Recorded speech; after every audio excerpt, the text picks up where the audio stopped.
আমার কাছে মনে হয় আগের যুগটাই ভালো ছিল। এত ফোনের আলাপ ছিল না। আর চিঠি লেখালেখি হতো। আর সেই চিঠিটা যাইতে, যাইতে ১ মাস ১ সপ্তাহ লেগে যাইত। আর এত দ্রুত মানে কোনো সংবাদ পাইতো না। আর ১ মাস পরেও যদি মৃত্যুর সংবাদ পায় তো ১ মাস পরে সে শোকটা কাটিয়ে উঠত। এরকমেরই ছিল। যাতায়াত ব্যবস্থা ভালো ছিল না। এইজন্য খবরাখবর তেমন একটা পেত না।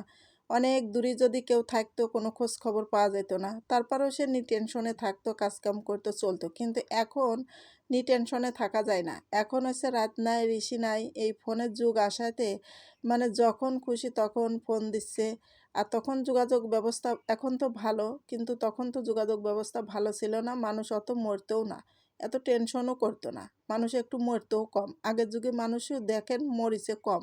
অল্প বয়সে কম মরছে। আর এখনের যুগে মানুষই অল্প বয়সেই তাড়াতাড়ি মরে যাচ্ছে। তাদেরকে মানে আর সুস্থ রাখা যাচ্ছে না।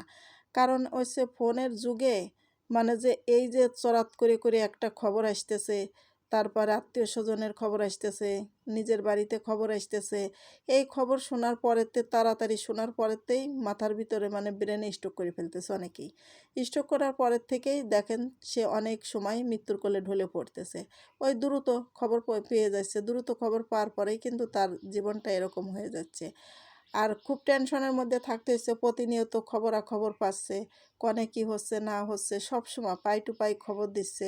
আত্মীয়স্বজনই হোক আর পাড়া প্রতিবেশীই হোক আর নিজের আপনজনই হোক, যেই হোক না কেন দ্রুত খবর দিচ্ছে। সব খবর নিতে পাইতেছে। কিন্তু এত খবর এই মাথায় ব্রেনে কিভাবে কাটাবে বলেন? কারণ ব্রেনে মানে ধরে রাখতে পারছে না।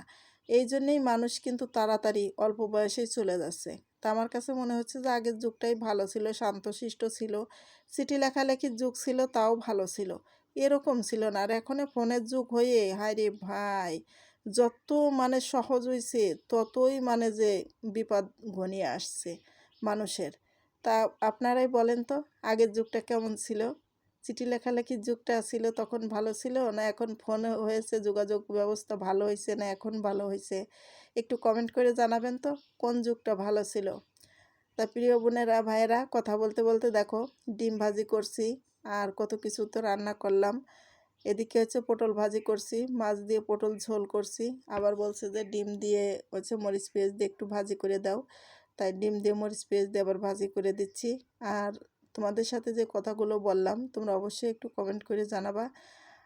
আমার কাছে মনে হয়েছে তাই আমি বললাম। আর তোমাদের কাছে কীরকম মনে হলো? যেহেতু তোমরা অনেকেই হয়তো ভাবতে পারো যে না এখন খুব ভালো হয়েছে। কিন্তু ভালো হয়েছে, কিন্তু আগের যুগটা আর এখনের যুগটা অনেক ডিফারেন্স আছে। আগের যুগের মানুষরা এত চালু আর এত এরকম ছিল না। কিন্তু এখনের যুগের মানুষ যাতায়াত ব্যবস্থা তারপরে ফোন আলাপ হয়ে মানুষ অনেক চালাক হয়ে গেছে। তো সবাই ভালো থাকো। আল্লাহ হাফেজ।